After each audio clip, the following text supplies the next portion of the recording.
नमस्कार दोस्तों, welcome to career support. देखिए, पॉलिटेक्निक का जो काउंसलिंग थी वो लगभग ख़त्म हो चुकी है।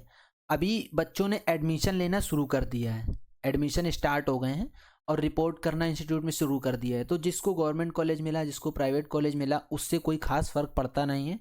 जिसको जो कॉलेज मिला आराम से पढ़ाई कीजिए। और इसके बाद अब बात आती है कि कितना आपको स्कॉलर मिलेगा कहाँ पे। तो स्कॉलर से पहले मैं आपको एक चीज़ बता देता हूँ कि गवर्नमेंट कॉलेज की जो फ़ीस रहती है वो लगभग 10,000 प्लस कुछ रहती है। ठीक। इसके बाद जो एडेड कॉलेजेस हैं, जिनको आप सेमी गवर्नमेंट बोल सकते हो, एडेड बोलते हैं हम लोग, उनकी 19,000 और इस पे कुछ थोड़ा बहुत अमाउंट 19,000 प्लस रहता है। जो प्राइवेट कॉलेजेस हैं उनकी फ़ीस लगभग 30 से 35,000 के बीच में रहती है। मोस्टली कॉलेजेस की जो यूपी गवर्नमेंट के, यूपी पॉलिटेक्निक के कॉलेज हैं, उनका ये फ़ीस स्ट्रक्चर रहता है। अभी इस फीस स्ट्रक्चर के आसपास ही आपको स्कॉलर मिलता है। तो एक चीज़ मैं आपको और क्लियर कर देता हूँ कि स्कॉलर बेसिकली किसको मिलता है और क्यों मिलता है, कैसे मिलता है। देखो, सबसे पहले तो ये होता है कि scholar subject to availability of fund.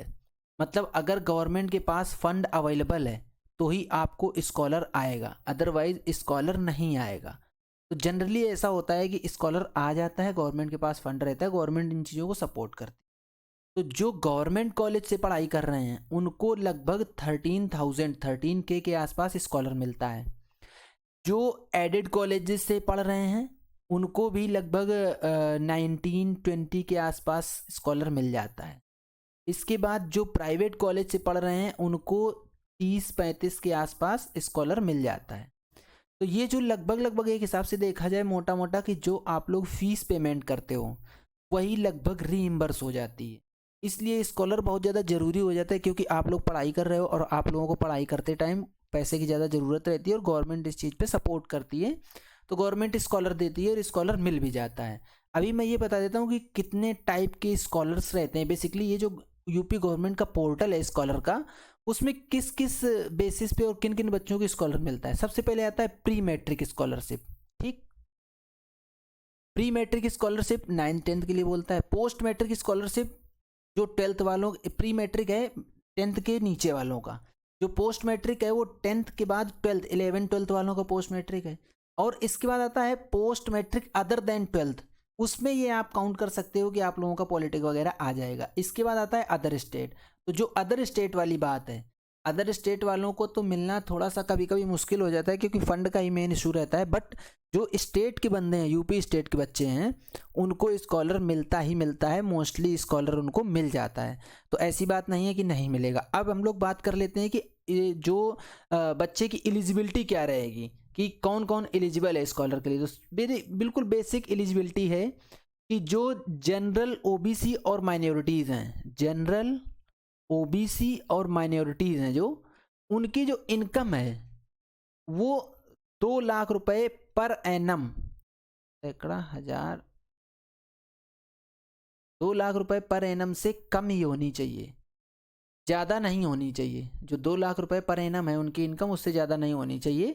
और जो SC ST कैंडिडेट हैं, SC ST कम्युनिटी के, उन लोगों की इनकम जो है वो 2.5 लाख रुपए से ज़्यादा नहीं होनी चाहिए। ये एनुअल इनकम है, जो मैं बता रहा हूँ ये एनुअल इनकम है। ये बेसिक एलिजिबिलिटी है, तो आपको स्कॉलरशिप मिल जाएगी। अब बात करते हैं कि स्कॉलरशिप में ये पूरा प्रोसेस क्या रहता है, रजिस्ट्रेशन वगैरह का, और ये सब का प्रोसेस क्या रहता है। तो वो भी मैं आपको अभी डिस्क्राइब करके बता देता हूँ, क्योंकि बहुत बेसिक चीज़ें हैं। इसके बाद फिर थोड़ा सा और डिस्कशन करके डॉक्यूमेंट्स वगैरह वो मैं बता के वीडियो ख़त्म करूँगा। जो सबसे बेसिक जो इसकी प्रोसीजर है, वो सबसे पहले आप रजिस्ट्रेशन करो। आप रजिस्ट्रेशन करोगे, इसके बाद आपका आधार ऑथेंटिकेशन होगा, इसके बाद फॉर्म सबमिशन होगा, फिर वेरिफिकेशन फ्रॉम इंस्टीट्यूट। जब आप ये 3 चीज़ें कर देंगे तो आपका इंस्टीट्यूट से वेरिफिकेशन होगा कि किस इंस्टीट्यूट में, आप जिस इंस्टीट्यूट में हो उस इंस्टीट्यूट, वो इंस्टीट्यूट आपका वेरीफाई करेगा। देन इसका स्क्रूटनी होगा। स्क्रूटनी होने के बाद आएगा verification from district welfare committee. जो डिस्ट्रिक्ट में, जो जहाँ से ये स्कॉलर रिलीज़ होता है, वो डिस्ट्रिक्ट में भी एक वेलफेयर कमेटी है, वो वहाँ से आपका वेरिफिकेशन होगा। इसके बाद आपका आधार बेस्ड आपके अकाउंट में क्रेडिट हो जाए। ये इसका मोटा मोटा प्रोसीजर है। आप जो स्कॉलर के लिए अप्लाई करते हो, आप स्कॉलर के लिए ट्रैक भी कर सकते हो। अब इसके लिए मैं बात करता हूँ कि स्टार्ट और एंड डेट क्या है। ये स्टार्ट तो अभी हो चुका है, जुलाई से स्टार्ट हो गया था। End date as of now November है, नवंबर तक चलेगा, लेकिन ये हर साल एक्सटेंड होती है तो ये दिसंबर तक ऑटोमेटिकली पहुंच जाएगी। आप लोग अपने सारे डॉक्यूमेंट रेडी रखना, तो स्कॉलर के लिए अप्लाई करना। अब बात आती है कि डॉक्यूमेंट क्या क्या रेडी रखे जाएं। वेरी बेसिक डॉक्यूमेंट्स हैं जो कि बहुत ही ज़्यादा इसेंशियल रहते हैं, वो मैं आपको बता देता हूँ। सबसे जो इम्पोर्टेंट चीज़ है, आप लोग कास्ट सर्टिफिकेट बनवा लो, ठीक, कास्ट सर्टिफिकेट। इसके बाद रेजिडेंस सर्टिफिकेट। आप अपनी 10th 12th की मार्कशीट वगैरह रेडी रखो सब, ठीक। अब आती है इनकम सर्टिफिकेट की बात। इनकम सर्टिफिकेट, ये मैं आपको बेसिक डॉक्यूमेंट बता रहा हूँ। इसके अलावा जो भी डॉक्यूमेंट आपके लगेंगे वो सारे डॉक्यूमेंट आपको कॉलेज बताएगा कि कौन कौन से कॉलेज और चाहिए, एडिशनल कौन कौन से डॉक्यूमेंट चाहिए। तो जिस कॉलेज में आप हो उस कॉलेज वो जो डिमांड करता है उसको दे देना। अब बात आती है जो मोस्ट इंपॉर्टेंट है, इस बार जो थोड़ा सा चेंज हुआ है, इनकम सर्टिफिकेट। इस बार इनकम सर्टिफिकेट जो आप लोग बनवाओगे उसमें आपका नाम मेंशन नहीं होगा, मतलब जो स्टूडेंट है उसका नाम कहीं पे भी मेंशन नहीं होगा। तो अब क्वेश्चन उठता है कि अगर स्टूडेंट का नाम नहीं मेंशन होगा तो नाम में किसका मेंशन होगा? आपके फादर के नाम से बनेगा।